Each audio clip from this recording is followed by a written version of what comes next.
उससे पहले भी गुज़श्ता बरस आपने देखा कि पाकिस्तान की फ़ज़ाई हदूद की खिलाफ वर्जी करते हुए यहाँ पर आकर वो अटैक करके गए। इस वक्त भारत की जानिब से पाकिस्तान के दिफा और सलामती को क्या आप समझते हैं, ख़तरा भी शदीद है? और अगर ख़तरा है तो हमारी दिफाई तैयारी जिसे कहते हैं प्रोफेशनल प्रिपेयर्डनेस, हम कहाँ तैयार खड़े अगर भारत की जानिब से किसी किस्म की कोई मुहिम जोई की जाती है फिर और वो सर्जिकल स्ट्राइक्स की बात करता है, तो थ्रेट का लेवल क्या है और हमारी तरफ से जवाब और वो कितना है? देखिए मतीन, आपका ये बहुत अच्छा क्वेश्चन है। हम लोगों को ये क्लियर होना चाहिए। देखिए, इंडिया एक बड़ा मुल्क है जी, और उसकी जहाँ स्ट्रेंथ है आबादी की और बड़े होने की, रिसोर्स की, वहाँ लाइबिलिटीज़ भी हैं। उसकी वजह यह है कि उसका बॉर्डर जो है वो अगर हमारा उनके साथ 3,300 किलोमीटर है तो उनका 15,000 किलोमीटर तो लैंड बॉर्डर है और 7,000 किलोमीटर कोस्ट लाइन भी है। बहुत तवील है, बहुत तवील है।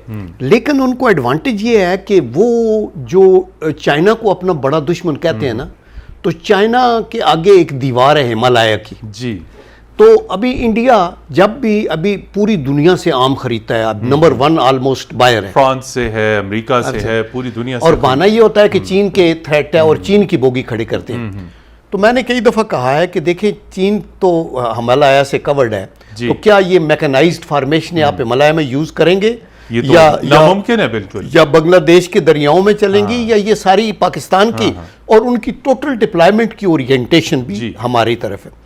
लेकिन आफ्टर हैविंग सेड दैट, मैं ये कहता हूँ कि ये खुदा का करम है कि पाकिस्तान एक छोटा मुल्क ज़रूर है, लेकिन हमें अगर ऑफेंसिव डिज़ाइन हो ना हमारे, तो हमें इंडिया से 3 गुना बड़ी फ़ौज चाहिए।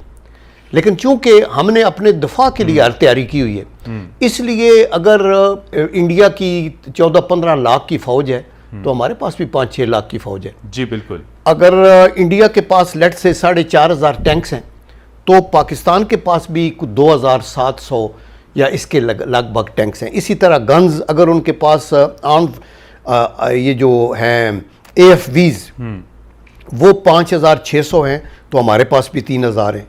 आर्टिलरी के पीसेस अगर 5,000 उनके पास हैं तो हमारे पास भी 3,700 हैं। सो देयरफॉर हम अल्लाह के करम से वेल इक्विप्ड हैं फॉर आवर डिफेंस। हमारी नेवी के अंदर भी ऑब्वियसली उनका मुकाबला नहीं कर सकते, चूंकि उनके पास तो 2 एयरक्राफ्ट कैरियर्स हैं और उनका बड़ा लंबा बॉर्डर है। लेकिन उनकी कंसंट्रेशन हमारी तरफ, और स्पेशली अभी CPAC की वजह से हमारी जो रिस्पॉन्सिबिलिटी है वो 1100 किलोमीटर हमारी जो कोस्ट लाइन है उसकी और ज़्यादा एक्सपेंडेड है, जिस पे हमें अपना उसको करना पड़ेगा।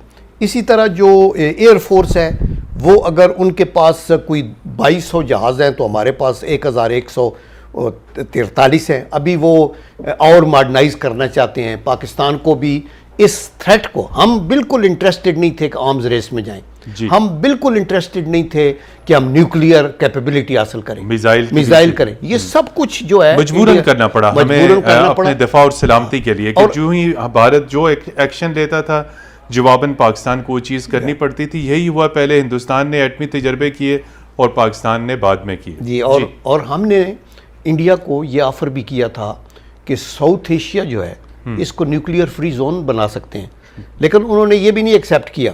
और उनके अंदर एक कीड़ा है, और मैं ये समझता हूँ कि उनको इट्स ए कॉम्प्लेक्स लीडरशिप वहाँ, जिसको एक एहसास कम तरी है। वरना इंडिया और पाकिस्तान 2 मुख्तलिफ मुल्क हैं, आज़ादी के साथ रहें। UN के चार्टर के मुताबिक हम बारहा आपको पीस टॉक्स की ऑफर देते हैं, आप जंग की बात करते हैं। और ये Modi is on record to have said, जब ढाका गया तो इसने ये कहा कि ये बांग्लादेशियों की आज़ादी में हमारा खून शामिल है। हमें तो कोई शक नहीं था कि मुक्ति बानी जो थे वो एक्चुअली रॉ के एजेंट थे, वहाँ के सारे लोग थे। बहुत सारी चीजें उन्होंने मान ली 1971 की। और अभी अफगानिस्तान, ये बलूचिस्तान वालों को वहाँ से बैठ के कहा कि वो हम करते हैं। और फिर अगले दिन कहा, जिसका प्राइम मिनिस्टर ने भी जिक्र किया, कि ये कहते 10 दिन के अंदर हम पाकिस्तान जो है उसको ख़त्म कर देंगे। तो मतलब है इनको ये ज़बान स्टेट्समैन नहीं यूज़ करते। वो जो स्टेट्समैन होते हैं ना, वो बड़े फॉर रीटिंग, वो कहते हैं ना, दे टॉक लेस एंड से मोर। बिल्कुल इसी नुक्ते को आगे बढ़ाएंगे। आपने कहा कि 1947 में पाकिस्तान के पास दिफाई पैदावार के हवाले से एक भी फैक्ट्री नहीं थी। आप जो है वो डिफेंस प्रोडक्शन के ऊपर आपकी गहरी नज़र है। पाकिस्तान ऑर्डिनेंस फैक्ट्रीज के चेयरमैन भी रहे। इस वक्त पाकिस्तान की दिफाई पैदावार की सलाहियत और इस्तेदाद दोनों चीज़ें बताइएगा, वो कहाँ खड़ी है, हमारी डिफेंस प्रोडक्शन का सेक्टर कहाँ खड़ा है? देखिए, अल्लाह का ये बड़ा करम है। पहली हमारी प्रायोरिटी तो ये थी कि हम मुल्क के अंदर वो चीज़ें बनाएं जो हमारी फ़ौज की ज़रूरत है। जी, पाकिस्तान आर्मी की जो ज़रूरत है, जो 6 लाख रवायती की फ़ौज है, जी, तो एयरफोर्स भी है, नेवी भी है, तो हम जब बाहर से चीज़ें मंगाएंगे तो हमें फॉरेन एक्सचेंज देना पड़ेगा। जी, तो आप देखें कि भारी हमने पेमेंट होगी, तो लेकिन अल्लाह के करम से हमने कुछ 70-80% जो अपनी रिक्वायरमेंट है टेक्टिकल वेपन्स फॉर डिफेंस, जी, जी, वो हमने अपने तौर के ऊपर बेहतरीन तैयार ही नहीं की है, बल्कि एक्सपोर्ट करने की भी सलाहियत हम अपने तौर पे रखते हैं। इस वक्त मतीन दुनिया के अंदर ये जो डिफेंस प्रोडक्शन है ना, ये एक बड़ी ल्यूक्रेटिव मनी मेकिंग कंसर्न भी है। यानी अमेरिका, रशिया, ये वो इस वक्त दुनिया में जो एक्सपोर्ट होती है वेपन्स की, वो $25 बिलियन की हुई है 2018 में, और इसमें $10.8 बिलियन तो सिर्फ अमेरिका ने की है। सेकंड 6-7 बिलियन डॉलर रशिया ने की है। इसका मतलब है अमेरिका दिफाई बरामदात के हवाले से दुनिया में नंबर वन है ऑल द टाइम, और रशिया नंबर 2 है, और इसी तरह फिर फ्रांस है और जर्मनी और ये इन ममालिक का है।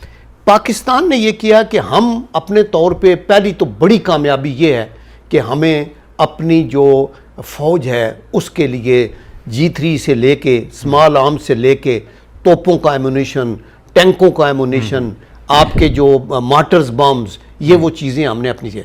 फिर जब हमने देखा कि इंडिया तो एक कदम आगे जा रहा है और वो तो मिसाइल की तैयारी में है, अल्लाह का करम हम मिसाइल बना लिए।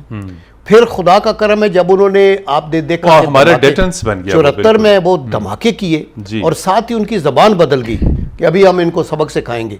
तो उस वक़्त फिर पाकिस्तान में प्राइम मिनिस्टर जुल्फ़िकार अली भुट्टो ने कहा कि घास खाएंगे और वो करेंगे, और फिर हर लीडर ने जो आबाद में आए उनके, वो ज़ियाउल हक साहब, प्रेसिडेंट इसहाक खान, बेनज़ीर भुट्टो, नवाज़ शरीफ, और नवाज़ शरीफ साहब को तो ये ऑनर मिल गई कि इनके होते हुए धमाके हो गए 1998 के अंदर।